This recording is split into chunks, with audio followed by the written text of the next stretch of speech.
Okay so बच्चों, limit के जो टॉपिक्स हमारे कंटिन्यू थे उसमें मैंने बहुत टाइम लिया, 2-3 दिन का मैंने गैप लिया लिमिट चैप्टर में। रीजन यही है कि जो चीजें मैंने प्रोवाइड की थी आपको वो क्लियर होना बहुत जरूरी था, इस रीजन के कारण मैंने गैप लिया था।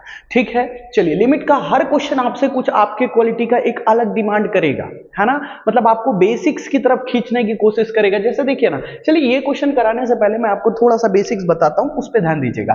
अगर मेरे पास 1/a माइनस 1/b लिखा है तो इसका सॉल्यूशन कैसे करेंगे? तो देखिए क्या करते हैं ना, ये जो नीचे के पोर्शन दिख रहे हैं हमको, उसका हम मल्टीप्लाई कर लेते हैं। दैट इज नीचे हम लिख देंगे a इंटू बी। ठीक है, लॉजिक समझते चलिएगा। अगर ये फॉर्मेट में हमारे को क्वेश्चन देता है तो हम कैसे सॉल्व करते हैं? a इंटू बी, नीचे की चीजों को हमने मल्टीप्लाई कर दिया, एंड इसको हम इससे मल्टीप्लाई करेंगे b इंटू 1, वैल्यू क्या आएगा b, और a को मल्टीप्लाई करेंगे हम 1 के साथ, साइन यहां जो भी है उसको रहने दीजिएगा, माइनस का साइन, और a को मल्टीप्लाई करेंगे तो हमारा आंसर होगा b minus a upon A B. ठीक है, इसको सॉल्व करेंगे तो क्या बन जाएगा हमारा ए बी। ठीक है, तो इसी फॉर्मेट के साथ हमको ये क्वेश्चन का सॉल्यूशन करना है आज। चलिए ना देखते हैं, आज देखते हैं क्या है ये क्वेश्चन के अंदर, कैसे हम इसका सॉल्यूशन करेंगे। तो सबसे पहले तो हमारे को क्या होता है कि वैल्यू को पुट करके देखना रहता है कि हमारे आंसर्स 0 तो नहीं आ रहे हैं। चेक कर लेते हैं। 1 अपॉन x का वैल्यू हमको क्या रखना है 2, 2 माइनस 2, यहां पे साइन माइनस का, 2 अपॉन 2 का square minus 2x, that is 2 into 2, बराबर है। ओके, आगे बढ़ेंगे। 1 अपॉन 0 आ गया, 0 अब क्या है 2 अपॉन ये 4 और ये माइनस 4, 0। देखिए 0 आ गया कि नहीं वैल्यूज में, है ना। ये यहां पे देखिए 0 आ गया, यहां पे 0 आ गया। मतलब हमारे को कॉन्सेप्ट हमको फॉलो करने पड़ेंगे, जो भी चीज इस आंसर को 0 बना रहा है उसको हटाना पड़ेगा। तो उसके लिए हम सॉल्यूशन करते हैं, चीजों को जहां तक हम सॉल्व कर पाए वहां तक हम सॉल्व करते हैं। देखिए क्या ये 1 अपॉन ए और 1 अपॉन बी के फॉर्मेट में आपको दिख रहा है? क्या करेंगे, नीचे की चीजों को मल्टीप्लाई कर देंगे। देखिए ना, ये है ए और ये है बी। ठीक है, जिनके बेसिक्स वीक है ना वो बहुत ज्यादा ध्यान से देखना। हम ये दोनों चीजों को मल्टीप्लाई करेंगे, नीचे लिख देंगे x minus 2 into x square minus 2x, बराबर है। हमने ये नीचे लिख दिया, है ना, ये इंटू ए। और फिर उसके बाद क्या करते थे, इसको इससे मल्टीप्लाई करते थे, that is x square minus 2x, bracket के अंदर ही रखिएगा। 1 से हमने मल्टीप्लाई किया तो वही आया, क्योंकि इन फ्यूचर साइन चेंज करने का मौका आ सकता है, इसी कारण से बीच में हमने साइन माइनस का रखा। अगली चीज को सॉल्व करते हैं, इसको मल्टीप्लाई करेंगे हम इससे, मल्टीप्लाई करते हैं 2x माइनस 4, बराबर है 2x माइनस 2 2 जा 4। यहां तक मेरे ख्याल से सबको क्लियर होगा। आगे बढ़ जाते हैं सर, एक्स स्क्वायर, इसको ब्रैकेट से निकाल देते हैं, x square minus 2x plus 4। काफी बच्चे घूम गए होंगे इसमें, लेकिन घूमना नहीं है। देखिए इसको मैंने ब्रैकेट से निकाला, माइनस 2x और माइनस माइनस प्लस, और प्लस का 4। ठीक है, नीचे हमारे पास ऑलरेडी दो चीज अवेलेबल है, x माइनस 2 और एक्स स्क्वायर माइनस 2x। यहां तक क्लियर है क्या सबको? यहां तक क्लियर है तो हम आगे बढ़ते हैं। चलिए, क्या ये यहां पे आपको कॉमन वाले कॉन्सेप्ट दिख रहे हैं? ऊपर वाली चीजों में ध्यान देंगे तो आपको कॉमन वाले कॉन्सेप्ट, देखिए इन दोनों में से कॉमन निकालेंगे, इन दोनों में से कॉमन निकालेंगे। याद कीजिए फैक्टराइजेशन वाला कॉन्सेप्ट, है ना। तो यहां पे हम कॉमन अगर ऊपर वाले में हम निकालेंगे तो x हमारा पहले वाले में कॉमन जाएगा, अंदर क्या बचेगा, इससे अगर हमने x मांग लिया, x का स्क्वायर था मतलब x 2 बार था, है ना। तो x हमने मांग लिया तो इसके पास बचा x, माइनस इससे x ले लिया तो इसके पास क्या बचा 2, बराबर। साइन ये सेम हम यहां लिखते हैं, ये दोनों में कॉमन ढूंढो, क्या है 2। देखो ना, इसमें भी मल्टीप्लाई है 2 और इसमें भी मल्टीप्लाई है 2। अब सेम देखिए, इससे अगर 2 हमने ले लिया तो x, साइन ये जो रहेगा वही साइन हम यहां रखेंगे। ठीक है, ये जो पोर्शन रहता है ना वही पोर्शन हमारा ये रहता है, x माइनस 2 अपॉन, नीचे क्या था हमारे पास, x minus 2 and x square minus 2x। ध्यान देते चलेंगे बोर्ड पे। आई होप कि यहां तक का कैलकुलेशन आपका क्लियर होगा। अब इसको आगे लेके चलते हैं, तो ऊपर हमारे पास 2 आया है x माइनस 2, और दूसरा भी क्या बना है हमारे लिए x माइनस 2। ये जो बाहर बाहर की चीजें रहती है उसको हम एक साथ लिख लेते हैं, जो अंदर की चीजें तो उसको कॉमन के तौर पे लिख लेते हैं। आगे बढ़ेंगे, x माइनस 2 और यहां पे क्या है एक्स स्क्वायर माइनस 2x बराबर, okay, x minus 2, x minus 2 खत्म। यहां पे x माइनस 2 यही था ना क्वेश्चन, हाँ बराबर चल रहे हैं। x माइनस 2, x माइनस 2 खत्म। अब यहां पे क्या बचा, ऊपर की वैल्यूज में बचे x माइनस 2, नीचे बचा हमारे पास एक्स स्क्वायर माइनस 2x। यहां तक समझने की कोशिश कीजिए कि यहां से हम यहां तक कैसे पहुंचे, ठीक है। अब आगे बढ़ेंगे, क्या मैं यहां पे भी कुछ कटपिट कर सकता हूं क्या? बिल्कुल कर सकता हूं। देखो ऊपर x माइनस 2 बचा है ना, x माइनस 2, नीचे देखिए ये दोनों में से क्या मैं x को कॉमन ले सकता हूं?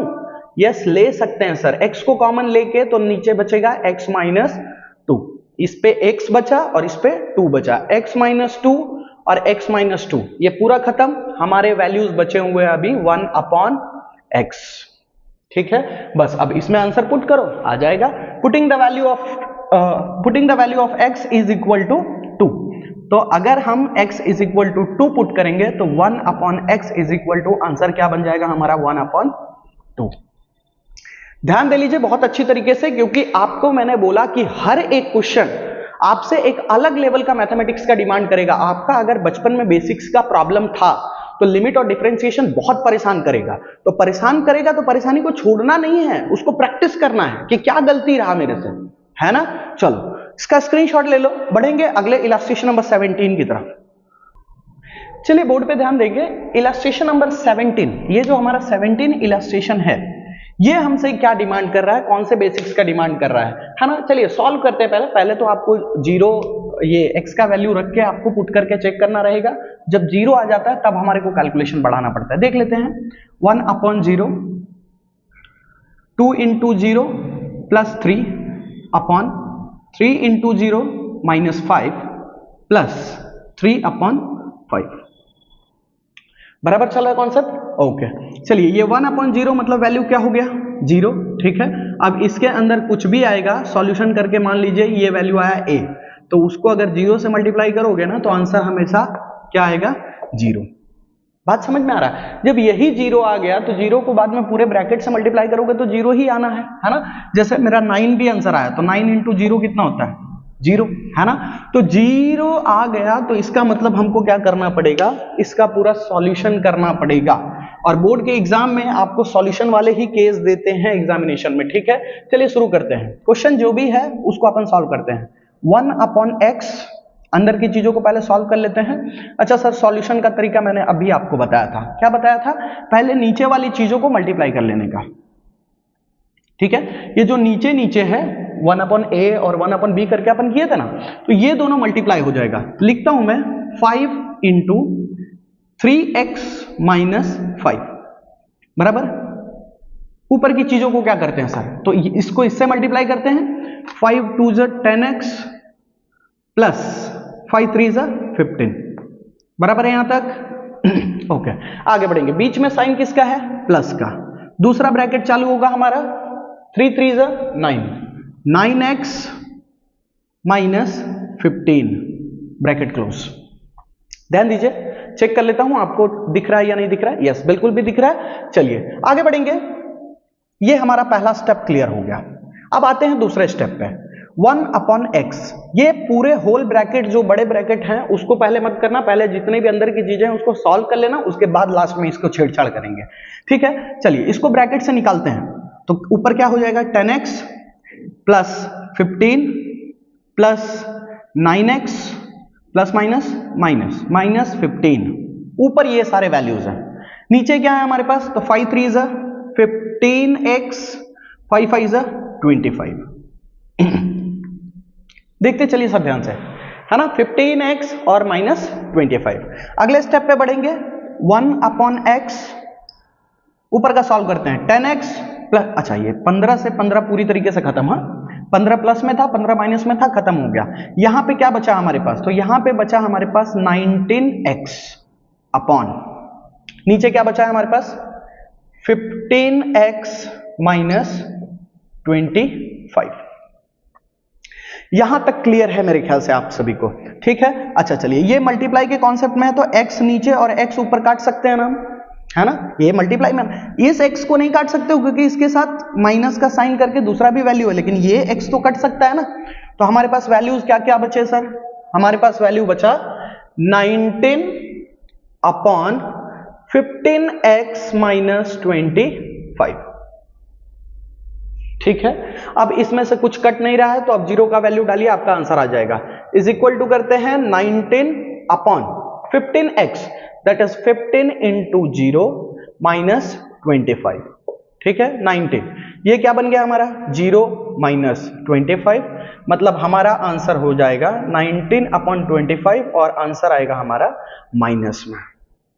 देख लीजिए इलस्ट्रेशन नंबर 17 को बिल्कुल ध्यान से देख लीजिए। जिनके बेसिक्स कमजोर होंगे भाई उनको बहुत ज्यादा तकलीफ हो रहा होगा, लेकिन मैं फिर बोल रहा हूं कि आपका प्रैक्टिस आपको बचा सकता है अभी भी। अगर अभी आपने प्रैक्टिस नहीं किया ना तो बाद में जाके और तकलीफ हो सकता है। ठीक है, और अगर पुराने लिमिट के वीडियोस नहीं देखो तो पहले खत्म कर लेना, क्योंकि आपको पहले वहां पे खत्म करना है, उसके बाद यहां तक पहुंचना है। चलिए 18 इलस्ट्रेशन की बात। सो बच्चों बढ़ते हैं इलस्ट्रेशन नंबर 18 की तरफ और देखते हैं कि भाई ये क्वेश्चन क्या डिमांड करता है। मैंने आपसे बोला ना लिमिट का हर क्वेश्चन एक नया डिमांड करेगा आपसे। देखिए क्या लिखा, function of x is equal to X if function of x is equal to X square plus X. पहले मैं कुछ हिंट दे देता हूं। देखिए जैसे मुझे बोला कि फंक्शन ऑफ x का वैल्यू क्या है x, तो अगर मैं ये हिंट यूज करूं और मुझे बोला जाए कि फंक्शन ऑफ 3 फाइंड करके बताओ, तो फंक्शन ऑफ x का वैल्यू क्या था, x था ना, तो फंक्शन ऑफ 3 का वैल्यू क्या हो जाएगा 3। लॉजिक समझ में आ रहा है, ये एक कंडीशन हो गया। एक और कंडीशन लेते हैं कि फंक्शन ऑफ x का वैल्यू दे दिया x square, function of x का वैल्यू क्या दे दिया एक्स स्क्वायर, ये हिंट है आपके लिए। और अगर आपको सॉल्यूशन करना है फंक्शन ऑफ 3 तो क्या हो जाएगा भाई 3 का स्क्वायर। लॉजिक समझ में आ रहा है आपको। एक दो कंडीशन और लेते हैं। अगर मैं आपसे बोलूं कि function of x is equal to X square plus 1 होगा तो फंक्शन ऑफ 4 कितना होगा, तो मैं बोलूंगा 4 स्क्वायर प्लस 1, क्योंकि फंक्शन ऑफ x का वैल्यू क्या कर रहा था, फंक्शन के अंदर जो भी है उसका स्क्वायर करके प्लस में क्या ऐड कर रहा था 1। तो मैंने बोला फंक्शन ऑफ 4 है ना, तो 4 स्क्वायर और प्लस 1। एक और कंडीशन लेते हैं, function of x is equal to दिया है एक्स स्क्वायर प्लस x, तो उस तरीके से बताओ कि फंक्शन ऑफ 2 का वैल्यू क्या हो जाएगा। मैं बोलूंगा 2 स्क्वायर प्लस 2। अगर मैं गलत हूं तो बताइए। देखिए फंक्शन हिंट क्या दिया, function of x is equal to X square plus में x, बराबर है, जो अंदर था उसको अकेले रखा। Okay, function of 2 is equal to 2 का स्क्वायर, x का स्क्वायर था तो उस हिसाब से 2 का स्क्वायर, साइन प्लस का था, देन x, मतलब इसी को वापस लिखा था तो मैं इसी को वापस लिख दिया। लॉजिक समझ में आ रहा है आप लोगों को। ओके, तो उसी बेस में हम ये क्वेश्चन का सॉल्यूशन शुरू करेंगे, देखते हैं आपको क्लियर हो पाता है या नहीं हो पाता है। चलिए शुरुआत करते हैं। ये जो क्वेश्चन गिवन है, बोला फाइंड लिमिट एक्सटेंड्स टू 2 और इस तरीके का क्वेश्चन दे दिया हमको। ठीक है, तो ये क्वेश्चन जैसा तो क्वेश्चन नहीं दिया है, तो इसको पहले तो सॉल्व करने का तरीका हमको पता होना चाहिए, पहले क्वेश्चन के तौर पे लाना पड़ेगा उसको। हिंट को यूज करो, function of x is equal to X square plus X. अच्छा, पहले तो यहां पे हमारा को फंक्शन ऑफ x लिखा है, तो पहले हम फंक्शन ऑफ x का सॉल्यूशन कर लेते हैं। क्या आ जाएगा हमारा एक्स स्क्वायर प्लस एक्स, यही तो है, फंक्शन ऑफ x का वैल्यू आ गया। ओके, दूसरा बीच में साइन माइनस का है वो रख लेंगे, देन हमको चाहिए फंक्शन ऑफ 2, फंक्शन ऑफ 2 का वैल्यू चाहिए। फंक्शन ऑफ 2 का वैल्यू क्या है सर, तो 2 स्क्वायर प्लस 2। ध्यान से देखिए, फंक्शन ऑफ x को मैंने हिंट में रख के फंक्शन ऑफ 2 निकाला, 2 स्क्वायर प्लस 2। इसको सॉल्व कर लेते हैं, 2 का स्क्वायर करोगे तो 4 प्लस 2, मतलब इसका वैल्यू क्या हो जाएगा हमारा 6। आ जाते हैं इसको नॉर्मल क्वेश्चन बनाने की तरफ, है ना। फंक्शन ऑफ x, इसके जगह पे हम रख देंगे X square plus X, sign है यहां बीच में माइनस का, देन फंक्शन ऑफ 2 को हमने सॉल्व किया तो वो कितना आया है 6। ओके, नीचे हमारे पास है एक्स स्क्वायर माइनस 4। देखिए एक नॉर्मल क्वेश्चन के फॉर्मेट में आ गया कि नहीं हमारा क्वेश्चन, है ना। एक नॉर्मल क्वेश्चन जैसा हमारा होना चाहिए था, बिल्कुल उस तरीके से हमने क्वेश्चन को प्रेजेंट कर लिया। अब जब ऐसा क्वेश्चन दिखता है तो हम कैसे सॉल्व करते हैं, तो पहले हम निकालेंगे न्यूमरेटर, न्यूमरेटर को सॉल्व करेंगे, फिर डिनोमिनेटर को सॉल्व करेंगे, फिर बाद में जो कटपिट होगा वो देखेंगे। चलिए न्यूमरेटर को सॉल्व कर लेते हैं। X square plus x minus 6 बराबर 6 1 जा 6, इसको हम सॉल्व कर ले, 1 6 जा 6, 1 नहीं आएगा, 2 3 जा 6 आ जाएगा, 2 और 3 का गैप निकालेंगे तो 1 आएगा ना।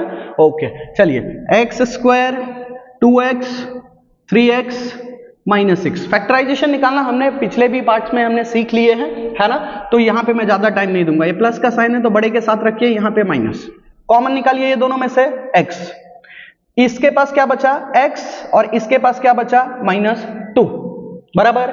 यहां पे जो साइन रहता है उसको वो उठा लेते हैं हम बीच के लिए, और ये दोनों में से कॉमन मुझे दिख रहा है 3, देखो ना 3x है, मतलब इसमें मल्टीप्लाई 3 है, इसमें भी 3 का मल्टीप्लाई है, 3 2 जा 6 होता है ना, तो इससे भी 3 हम ले सकते हैं, ठीक है। तो 3 हमने इसे ले लिया, तो यहां क्या बचा x -2, मतलब न्यूमरेटर में वैल्यूज मेरे दो आ गए, एक तो x +3 और दूसरा x -2।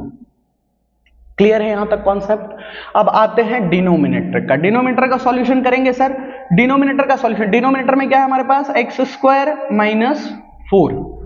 कैसे सॉल्व करें इसको, याद कीजिए, x² -2² लिख दूं, कोई गलती है क्या?